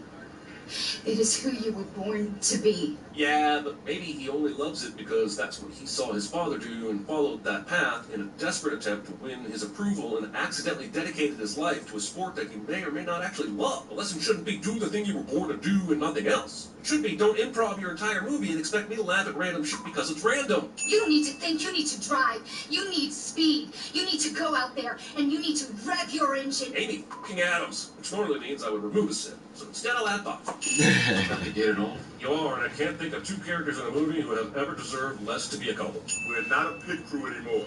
Wash and buff special, no tires. Well, then why do you still have all the pit crew gear so close to hand? Don't leave temptation in their way. This is like putting a chef in a kitchen and telling them not to cook, or putting a mid-aughts comedy in front of me and asking me not to sing it. Talladega. Are you ready for that? Yeah. Well, all right then. Lucius abandoned his car wash business based on nothing more than Ricky Bobby's word, a man who's been delivering pizzas instead of racing, and has shown no indication of being able to drive on a NASCAR track again. Breaking Baton is one thing, it's that car washes can be super lucrative. I came here for you to eat me. This movie trying to have any kind of purpose for any of these characters is both funny and sad, and I don't like clowns. You never know what's going on behind those painted on smiles. And I don't even know what I'm talking about anymore, but neither does the movie. Dumb. It's not dumb. It's dumb. Why is it dumb? I don't know. I guess sometimes you just can't reach for that punchline, so you end up finishing with an I don't know instead of an actual joke. Like that time in college when I took 14 eels and I don't know. I must be beaten by a driver who's truly better than me. And you went from Formula 1 to NASCAR to find that person? Will you be my Katie Couric? Wow. I feel like I'm in Highlander. I wish I was watching Highlander. Ladies and gentlemen, pull up a chair, drop the kids off with their aunt. Assuming the aunt in this equation isn't also interested in watching 40 cars drive around in circles for 4 hours. Yeah, I know, she probably isn't. Carry on. Hot dog. I mean, that's like looking up Yasmin Bleed's skirt. For the sake of Yasmin Bleed and no one else, I certainly hope not. It's just you out there. We don't have any corporate sponsors.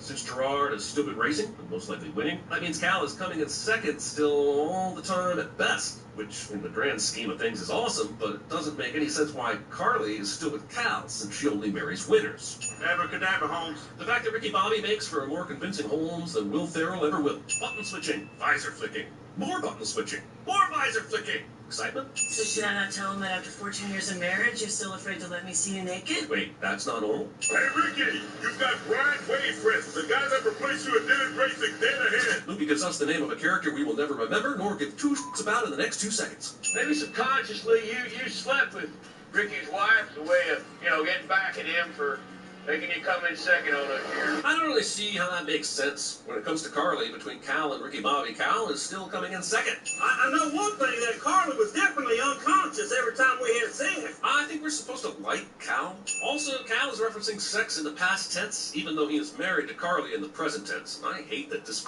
movie is so boring, my mind is now trying to figure all that shit out. Maybe you have some tickets waiting for me. How does he know about the tickets? Mr. These tickets have been waiting for you for a long time. Yeah, but not these tickets, right? Ricky has to rebuy those tickets for each race, so they're only as old as when the tickets for this race went on sale. In fact, Ricky didn't even know he was going to be in this race until last week, so they are at most a couple of weeks old. Also, yes, that previous sin was alternate Ricky, because of course I know the dude was referring to the fact that Ricky has been buying tickets for his dad for a long time, but you need to understand how much I dislike this film. So much so that I'm adding this explanation of that previous sin as a sin all its own. In fact, I'm just going to keep saying shit and adding sins. I really like tortoises.